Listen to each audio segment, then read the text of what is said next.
اعوذ باللہ من الشیطان الرجیم، بسم اللہ الرحمن الرحیم۔ پاکستان اور دنیا بھر میں ہمیں دیکھنے سننے والوں کو ہمارا سلام۔ ناظرین، بدھ کا دن 2 اکتوبر 2024، گہما گہمی گرما گرمی بہت تیزی سے جاری، اور آج سپریم کورٹ آف پاکستان کے سامنے پاکستان بھر کے وکلاء ایک بار پھر عدلیہ کے ساتھ، آئین کے ساتھ کھلواڑ کرنے والوں کے خلاف احتجاج کریں گے، اور آئین کے تحفظ کا عہد کرتے ہوئے آئین کے لیے اور آزاد عدلیہ کے لیے اپنے موقف کا اظہار کریں گے۔ ناظرین، آج پاکستان میں اس وقت جو بھی اضطراب کی کیفیت ہے، جو عدالتی بحران ہے، معاشی بحران ہے، سیاسی بحران ہے، آئینی بحران ہے، اس سارے کے پیچھے اگرچہ بہت ساری چیزیں ہیں، لیکن ایک مرکزی نقطہ، کہ اس مرکزی نقطے کی وجہ سے کہ یہ بہت سارے بحران پیدا ہوئے۔ آج آپ سے ایک سوال ہماری طرف سے ہوگا، ہم نام نہیں لیں گے، بتانا آپ نے ہے کہ وہ صاحب کون ہے، وہ شخصیت کون ہے، وہ کہ جو آج کی پاکستان کی آج کی عدالتی، آج کی وکالتی، آج کی سیاستی، آج کی آئینی جو بھی کیفیت ہے، جو بھی بحران اس وقت سب سے بڑا بحران، جو صبح دوپہر شام رات ٹیلی ویژن کھولیں، آپ اخبار پڑھیں، سوشل میڈیا دیکھیں، تو وہ جو ایک ہی وہ جو اس وقت بہت ساری چیزیں ہیں کہ جن کو اکٹھا کر کے آپ دیکھتے ہیں تو آپ کی نگاہ ایک ہی جگہ پہنچتی ہے۔ وہ کون شخصیت ہے، وہ نام آپ نے لینا ہے۔ ہم آپ کو صرف ہنٹس دیتے ہیں، جس طرح سے وہ کسوٹی ہوتی ہے نا، کسوٹی والے ہنٹس ہیں آپ کے لیے کہ وہ کون ہے کہ جو آج کی پاکستان کی سیاسی، آئینی، عدالتی تاریخ کا سب سے بڑا گناہ گار، جسے اگر آپ کو کہا جائے تو آپ اس کا نام لکھیں گے۔ وہ کون ہے کہ جس نے قوم کو آج اضطراب میں مبتلا کر دیا، لوگ پریشان ہو گئے، لوگوں کو اٹھایا جا رہا ہے، لوگوں کی ماؤں بہنوں بیٹیوں کی عزتیں محفوظ نہیں ہیں، لیکن اس کو نظر کوئی نہیں آتا۔ وہ کون ہے کہ جس نے آج سپریم کورٹ آف پاکستان کو تقسیم کر کے رکھ دیا ہے؟ سپریم کورٹ آف پاکستان واحد وہ آخری جگہ ہوتی ہے کہ جہاں انڈیویجولز بھی اپنے حقوق کے لیے، اور اداروں کے ساتھ جو اداروں کی طرف سے زیادتی ہے، یا صوبوں میں آپس میں کوئی رفٹ پڑ جائے، کوئی بہت زیادہ وفاق میں پروونس میں ہو جائے، یہ ساری چیزیں مل ملا کے سپریم کورٹ کے پاس جاتی ہیں کہ کون ہے جس نے سپریم کورٹ آف پاکستان کو اس وقت تقسیم کر کے رکھ دیا۔ وہ کون ہے کہ جس کی ریشہ دمانیوں کی وجہ سے آئین پاکستان تقسیم ہو کے رہ گیا۔ ایک وہ طبقہ ہے جو آئین کو ایز اٹ از، جس طرح سے چل رہا ہے، جس طرح سے پوری قوم اس سے متفق ہے، اس کو دیکھنا چاہتی ہے، اور ایک وہ دوسرا طبقہ ہے جس کو وہ کون والا جو ہے، جس کے ساتھ کھڑا ہے، اور وہ لوگ اس آئین پاکستان کے ساتھ کھلواڑ کر کے اس کو تباہ کرنا چاہتے ہیں، اس کی بنیاد ختم کرنا چاہتے ہیں، اس میں سے بنیادی انسانی حقوق نکالنا چاہتے ہیں۔ وہ کون ہے کہ جس نے اپنی ذات کی خاطر ادارے تباہ کیے؟ وہ کون ہے کہ جس نے خفیہ ہاتھوں میں کھیلتے ہوئے، آرڈیننسز پر عمل کرتے ہوئے ضابطوں کے ساتھ کھلواڑ کر دی؟ اور وہ کون ہے جو اپنے بارے میں یہ کہتا تھا اور اپنے حوالے سے کہ میں بڑا اصول پسند ہوں، میں آئین پہ عمل کرتا ہوں، اور آرڈیننسز کو وہ گناہ سمجھتا تھا، وہ غلط سمجھتا تھا، کہتا تھا کہ پارلیمنٹ کے ہوتے ہوئے آرڈیننس نہیں آنا چاہیے اور ان پہ عمل نہیں ہونا چاہیے؟ وہ کون ہے کہ جس نے اپنے ہی بنائے ہوئے ضابطوں کی نفی کر دی ہے، انہی کے خلاف چل رہا ہے؟ اور وہ کون ہے کہ جس کی موجودگی میں، جس نے اپنے وقت کے اپنے سینئر، اپنے چیف کے ہوتے ہوئے کئی ماہ عدالت میں بیٹھنے سے انکار کیا؟ وہ کون ہے جو اس وقت چیمبر ورک کرتا تھا؟ وہ کون ہے جو اپنے چیف کے خلاف خطوط لکھتا تھا، چیف کو لکھتا تھا اور پبلک کو بھی لکھتا تھا؟ اور وہ کون ہے کہ جس کے دور میں ایک مکمل ہائی کورٹ کے 6 ججز نے خط لکھا کہ ہمارے ساتھ زیادتی ہو رہی ہے، مداخلت ہو رہی ہے، ایجنسیاں ہمیں کام نہیں کرنے دیتی، ہمارے ساتھ، ہمارے فیملیز کے ساتھ زیادتی ہو رہی ہے، اور وہ کون ہے جس نے اس خط کے ہوتے ہوئے بھی برملا غلط بیانی کی کہ میرے دور میں کسی ادارے نے کہیں پہ کوئی مداخلت نہیں کی؟ اور وہ کون ہے کہ جو کہتا تھا کہ اگر عدالتی جج، ہائی کورٹ کا جج اپنے آپ کو انصاف نہیں دے سکتا، بول نہیں سکتا، تو اس کو گھر چلے جانا چاہیے، لیکن جب وقت آیا تو وہ خود کسی کو انصاف نہیں دے سکا؟ وہ کون ہے کہ جس کی ریشہ دوانیوں کی وجہ سے سینئر پیونی جج جنہوں نے چند مہینوں کے بعد چیف جسٹس بننا تھا وہ استعفیٰ دے کے گھر چلے گئے؟ وہ کون ہے جس کی ریشہ دوانیوں کی وجہ سے سپریم کورٹ کے ایک فاضل جج اور لاہور ہائی کورٹ کے ایک فاضل جج استعفیٰ دے کے گھر چلے گئے، کہ جنہوں نے اس نظام سے تنگ ہو کے تو وہ انہوں نے اپنے آپ کو بہتر ہے کہ اس سسٹم سے الگ کرنا شروع کیا؟ وہ کون ہے کہ جس نے ایک سیاسی جماعت کا انتخابی نشان چھین لیا؟ وہ کون ہے کہ جس کے اس انتخابی نشان چھن جانے کی وجہ سے پاکستان میں ہونے والے سارے کے سارے 2024 کے الیکشن متنازع بن گئے؟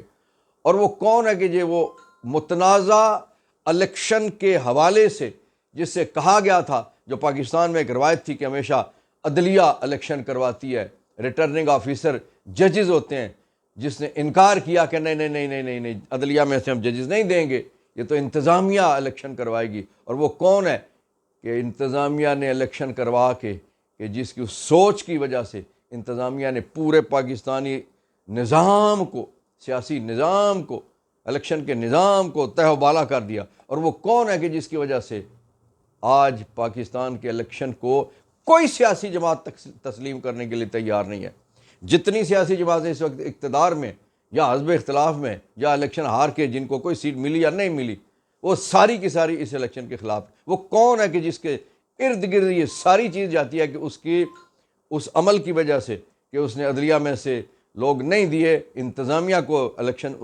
ان کے سپرد کیا، اور انتظامیہ ظاہر ہے جس اسسٹنٹ کمشنر کو 4 کروڑ کا گاڑی ملی ہوئی ہے، جس کو اور بے شمار بینیفٹس ملتے ہیں، اس نے کیوں فیئر الیکشن کروانا تھا؟ اور انہوں نے ساری کی ساری گڑبڑ کرنی تھی۔ وہ کون ہے کہ جس کا ذکر کر کے کمشنر راولپنڈی لیاقت علی چٹھا نے 2 چیف کا نام لیا، ایک چیف الیکشن کمشنر اور دوسرے وہ آپ بتائیں گے کہ وہ کون ہے، کہ وہ کس نے لیاقت چٹھا نے نام لیا؟ اور وہ کون ہے کہ جس نے آج دن تک مہینوں گزرنے کے باوجود، لیاقت علی چٹھا کے الزام لگانے کے باوجود، جو کہتا تھا سوشل میڈیا میں استعمال نہیں کرتا اور سوشل میڈیا کو اپنے گھر کے باہر بلا کے تو اپنا موقف دے دیا، لیکن لیاقت علی چٹھا کو آج دن تک وہ فیملی سمیت غائب ہے، کبھی زحمت نہیں کی کہ پوچھا جائے کہ لیاقت علی چٹھا کہاں ہے؟ اس کو لا کے اپنے اوپر لگنے والے الزام کو وہ دھونے کی کوشش کرتا، لیکن نہیں کیا۔ ناظرین، وہ کون ہے کہ جس نے 40 سال 50 سال پرانا کیس، بہت اچھی بات ہے، بھٹو کیس، جو پریزیڈنشل ریفرنس نمبر 1 پینڈنگ چلا آ رہا تھا، اس کو لگا کے اور اس کی نشریات گھنٹوں نہیں دنوں کے حساب سے لوگوں کو دکھائی گئی، لیکن وہ کون ہے کہ جب عمران خان کا کیس لگا، پاکستان کے ایک اور سابق وزیر اعظم کا کیس لگا، تو وہ نشریات نہیں دکھائی گئیں قوم کو؟ کون ہے جو دوغلی پالیسی استعمال کرتا؟ کون ہے جو دو نمبری استعمال کرتا ہے؟ وہ کون ہے جو اپنے بنائے ہوئے اصولوں کی خلاف ورزی کرتا ہے؟ وہ کون ہے جو سینئر وکلاء کی تذلیل کرتا ہے؟ 55-60 سال وکالت والے سینئر ترین، جو سابق گورنر بھی ہیں، سابق لا منسٹر بھی ہیں، سابق اٹارنی جنرل آف پاکستان بھی ہیں، وہ جب کھڑے ہوتے ہیں انہیں کہتے ہیں کہ آپ اپنے نام کے ساتھ سردار کیوں لکھتے ہیں؟ اور وہ کون ہے کہ اسی لمحے جس کے ایک ساتھی سردار لکھتا تھا وہ بھی سپریم کورٹ کا جج تھا؟ اور وہ کون ہے کہ جس کی نفرت میں ایک بیکری میں ایک ملازم نے ڈونٹ خریدتے ہوئے کہا کہ آپ پہ لعنت ہے؟ ناظرین، ہمیں نام معلوم نہیں ہے، آپ نے نام بتانا ہے کہ وہ نام کیا ہے، یہ کمنٹس میں آپ نے نام دینا ہے۔ ناظرین، دوسرے ایشو پہ آتے ہیں کہ ایران نے اور اس کے ساتھ حزب اللہ نے بہت تگڑا جواب دیا اور بہت تگڑا اسرائیل پہ حملہ کر دیا ہے۔ اس سے پہلے دو بہت بڑے واقعات ہوئے، ایک یہ کہ حماس کے سربراہ جناب اسماعیل ہنیہ، جو سیکٹ کے حساب سے مذہب کی تقسیم کے حساب سے اہل سنت میں سے تھے، سنی تھے، ان کو ایران کے اندر ایک حملے میں، ڈرون حملے میں ان کی شہادت ہوئی، ان کو شہید کر دیا گیا۔ اور اس کے بعد چند دن پہلے حسن نصر اللہ، جو لبنان میں انہیں ایک میزائل کے ذریعے سے، اگرچہ وہ ایک بنکر میں تھے، اور اس جاسوسی اطلاع کے ذریعے سے اس بنکر پہ حملہ کر کے انہیں بھی شہید کر دیا گیا۔ وہ سیکٹ کے حساب سے، مذہب کی تقسیم کے حساب سے وہ شیعہ تھے۔ یاد رکھنے والی بات ہے کہ اس وقت جو لوگ شیعہ اور سنی کی تقسیم کر رہے ہیں وہ بڑی زیادتی کرتے ہیں۔ صہیونی میزائل، اسرائیلی میزائل، کافر کا میزائل، دشمن کا میزائل نہیں دیکھتا کہ وہ شیعہ ہے، سنی ہے، بریلوی ہے، وہابی ہے، اہل حدیث ہے، کون ہے۔ وہ صرف یہ دیکھتا ہے کہ ایک خدا کو ماننے والے، ایک رسول کو ماننے والے، ایک قرآن کو ماننے والے کو صفحہ ہستی سے مٹا دیا جائے، ان کی نسل کشی کی جائے، اور اسی معاملے پہ عمل کرتے ہوئے اب ان کی قیادت جو تھی، وہ جو جد و جہد کرنے والے، وہ جو جہاد کرنے والے، وہ پورے جو 56 اسلامی ممالک اور جو اربوں کی تعداد میں اس وقت مسلمانوں کی ہے، ان سب کے لیے وہ چند لاکھ لوگ جو اس وقت عملاً جہاد کر رہے ہیں، پہلے ان کو مارا، ان کے بچوں کو مارا، ان کے ادارے تباہ کیے، اسکول تباہ کیے، اسپتال تباہ کیے، اور اس کے بعد اب ان کی چن چن کے ان کی قیادت کو مارنا شروع کیا ہوا ہے۔ دونوں طرف کی قیادت کو ایک حسن نصر اللہ کو بھی اور اسماعیل ہانیہ کو بھی شہید کر دیا گیا۔ اور اب ایران کے پاس کوئی اور رستہ نہیں تھا سوائے ریٹیلیشن کے، سوائے جوابی وار کے۔ اس کی وجہ یہ ہے کہ اب انہوں نے کہا تھا کہ اب ایران کی باری ہے، اور پھر ایران نے اپنے جو مذہبی پیشوائیں خامنائی صاحب،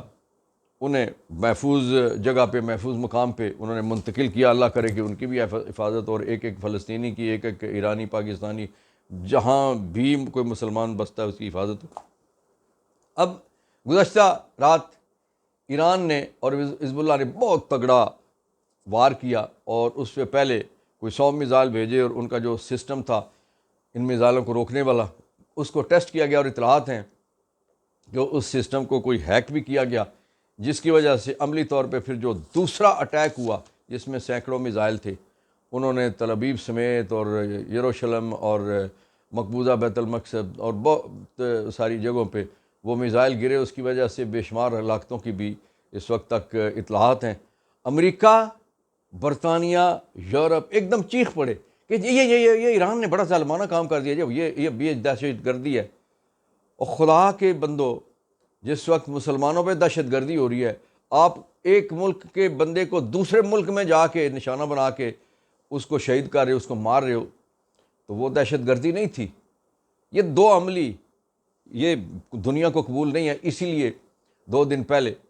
جب اقوام متحدہ میں نیتن یاہو نے تقریر کی، تو بیشتر شرکاء، بیشتر ممالک کے سربراہان، وہ جس میں پاکستانی وفد بھی شامل تھا، پاکستانی وزیر اعظم بھی شامل تھے، یہ اس تقریر کا بائیکاٹ کر کے اٹھ کے چلے گئے۔ اس کی وجہ یہ ہے کہ اسرائیل کا چہرہ اس وقت دنیا کے سامنے آ چکا ہے،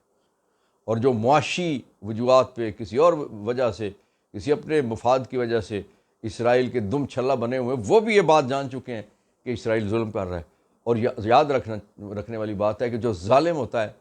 وہ آج ایک پہ اٹیک کرتا ہے، کل دوسرے پہ کر سکتا ہے۔ آج اگر ایک مسلمان پہ کرتا ہے تو کل عیسائی پہ بھی کر سکتا ہے، ہندو پہ بھی کر سکتا ہے، کسی اور پہ بھی کر سکتا ہے۔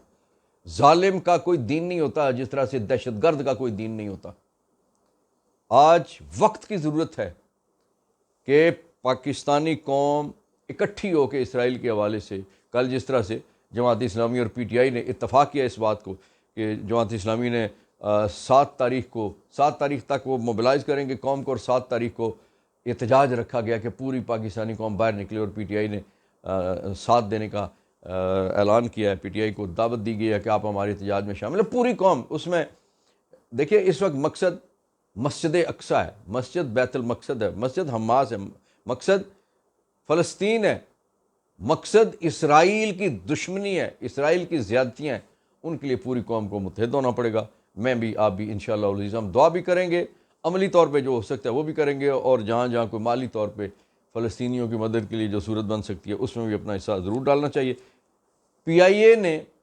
اعلان کیا ہے کہ ایران کے اوپر سے ان کی پروازیں نہیں گزریں گی۔ اس کی وجہ یہ ہے کہ ایران پہ کسی وقت بھی جواباً کوئی بڑا حملہ ہو سکتا ہے، اور ایسے حملے کی صورت میں خدا نخواستہ کوئی نقصان ہو سکتا ہے، کوئی پرواز نشانہ بن سکتی ہے۔ اس لیے ایران کے اوپر سے یہ بہت بڑی خبر ہے، اور یہ بہت بڑے ظاہر ہے پاکستانیوں کے لیے، دنیا بھر کے جو ہزاروں لاکھوں لوگ پی آئی اے کے ذریعے سے سفر کرتے ہیں ان کے لیے تکلیف دہ بات ہے، وہ سفر مہنگا ہو جائے گا، وہ روٹ لمبے ہو جائیں گے، لیکن یہ ہے کہ اس وقت ضرورت اس عمر کی تھی جس پہ پی آئی اے نے یہ اعلان کیا، تو یہ چیزیں ظاہر کرتی ہیں کہ ایک بڑی جنگ کا آغاز ہو چکا ہے۔ ہم نے اپنے پچھلے پروگراموں میں کہا ہے کہ اسرائیل چاہتا یہ ہے کہ وہ ایک عالمی جنگ چھیڑے۔ اسرائیل کی جو حرکتیں ہیں وہ عالمی جنگ کی طرف دنیا کو لے جا رہی ہیں، اور یاد رکھنے والی بات ہے کہ اگر عالمی جنگ ہوئی تو اسلامی ممالک تو 56 ہیں، صہیونی ریاست صرف ایک ہے۔ جس طرح سے کسی وقت بھارت نے دھمکی دی تھی کہ ایٹمی حملہ کریں گے، تو انہیں جواب دیا گیا تھا پاکستان کی طرف سے کہ دنیا میں اسلامی ممالک تو بہت سارے ہیں، لیکن ہندو ریاست صرف ایک ہے جس کا نام بھارت ہے۔ اسی طرح سے ہم اپنے پروگرام کے توسط اسرائیلیوں سے کو یہ بتاتے ہیں، دنیا کو بتاتے ہیں کہ اسلامی ممالک تو بہت سارے ہیں، لیکن صہیونی ریاست صرف ایک ہے، وہ اسرائیل ہے۔ اور اگر اس پہ اس نوعیت کا کوئی اٹیک ہوا تو دنیا بھر میں کوئی صہیونی بچے گا نہیں، کوئی یہودی بچے گا نہیں، کوئی اسرائیلی بچے گا نہیں۔ اس لیے وقت ہے کہ آنکھیں کھول لیجئے اور درست فیصلے کیجئے۔ تاریخ کی درست سمت پہ آپ کھڑے ہو، اور جب صف بندی ہوتی ہے تو اس وقت منافقت نہیں کی جاتی، اس وقت آنکھیں کھول کے فیصلہ کرنا پڑتا ہے۔ اس وقت آنکھیں کھول کے فیصلہ کرنے کی ضرورت ہے کہ ہم کہاں کھڑے ہیں۔ کل ہم نے دنیا کو بھی جواب دینا ہے، تاریخ کو بھی جواب دینا، اور اپنے اللہ کے پاس جا کے ان مظلوم فلسطینی شہداء کی روحیں جب ہم سے سوال کریں گی، اللہ سے جب وہ شکایت کریں گی، تو وہاں ہمیں شرمندہ نہ ہونا پڑے۔ اے خاصائے خاصان رسول، وقت دعا ہے، امت پہ تیری آ کے عجب وقت پڑا ہے۔ اللہ تعالیٰ آپ کا، میرا، ہم سب کا حامی و ناصر ہو۔ انشاءاللہ چند گھنٹوں کے بعد نئے موضوعات اور نئی خبروں کے ساتھ، نئے تبصرے تجزیے کے ساتھ حاضری ہوگی۔ تب تک کے لیے فاروق امان کو اجازت دیجیے۔ آپ کا اللہ نگہبان۔ پاکستان زندہ باد، کشمیر، فلسطین پائندہ باد۔